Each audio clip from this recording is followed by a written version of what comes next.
E20 के बाद अब E85 और E100 भी आने वाले हैं, जिनकी घोषणा road and transport minister Nitin Gadkari ने की है। सरकार के अनुसार इथेनॉल से ऑयल इंपोर्ट कम होगा, पॉल्यूशन कम होगा, फार्मर की इनकम में ग्रोथ होगी और नेशनल सिक्योरिटी भी बढ़ेगी। क्या रियलिटी में ऑयल इंपोर्ट कम होगा? टोटल क्रूड ऑयल से 20% हिस्सा ही पेट्रोल में चेंज होता है। यदि पेट्रोल की जगह 100% इथेनॉल भी यूज करें तो ऑयल इंपोर्ट तो करना ही पड़ेगा। बाकी product diesel, jet fuel, CNG, LPG इनकी डिमांड तो बढ़ ही रही है, तो ऑयल इंपोर्ट तो कम होने वाला नहीं है। क्या फार्मर की इनकम ग्रोथ हो रही है?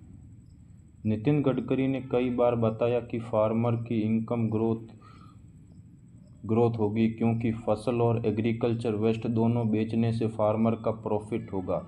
क्योंकि एग्रीकल्चर वेस्ट से इथेनॉल बनेगा। इस टाइप के इथेनॉल को G2 इथेनॉल कहते हैं।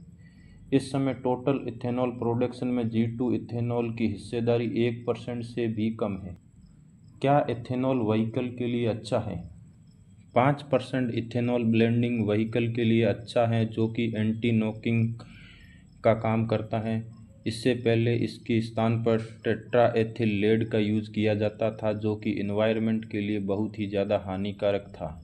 लेकिन 10% से ज़्यादा इथेनॉल ब्लेंडिंग नॉर्मल व्हीकल के लिए नुकसानदायक होती है, जिससे इंजन और टैंक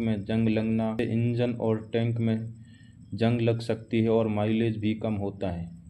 क्योंकि इथेनॉल की पावर डेंसिटी पेट्रोल से काफ़ी कम होती है। नीति आयोग के अनुसार इस समय टोटल व्हीकल में 2/3 व्हीकल 2020 से पहले रजिस्टर हैं, जो कि इथेनॉल ब्लेंडिंग के लिए मॉडिफाइड नहीं है।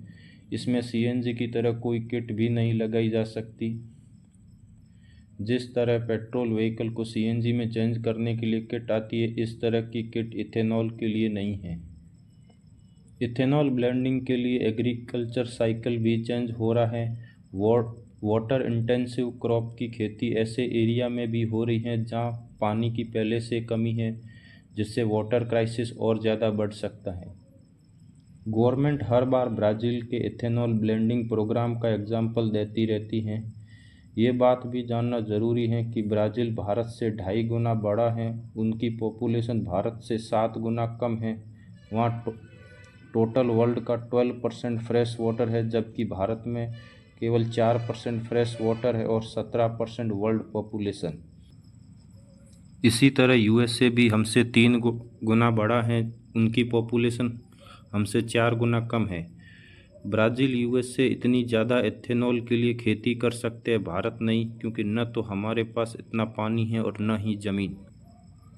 भारत का भी हाल पाकिस्तान की तरह होता जा रहा है। पाकिस्तान में जब भी कोई लोन मिलता है तो वहाँ सबसे पहले शुगर मिल्स को सब्सिडी दी जाती है, क्योंकि शुगर मिल्स को वहाँ के राजनेता और मिलिट्री ही कंट्रोल करती हैं। इसी तरह भारत में भी इथेनॉल प्लांट चलाने वाली कई कंपनियों के मालिक राजनेता ही है।